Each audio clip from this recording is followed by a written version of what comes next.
آقا این فتای من بگو چرا ماشینم برعکس آمده ما میره درست شد چرا ماشینم برعکس آمده منم مولا چرا موتورم برعکس آمده ماشین برعکس آمده اینی ها خدا شما ننم چه موس شهر بقول ابن خدا آیا ملکی که آیا ما شهر عجیبی است ولی نیا بگو همه برعکس آمده ماشینن چرا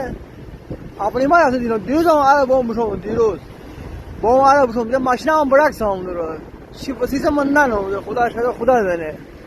چرا ماشین برعکس آمده رو یعنی عجیبه شهر عجیبیه به مولا هستم شهر عجیبیه با مردمان عجیب با مردمان عجیب و غریب شهر عجیبی است خدا وکیلی راست شهر عجیبی است تا دل یک جسمان بخورن سکوت آرامش ای همچه شلوغ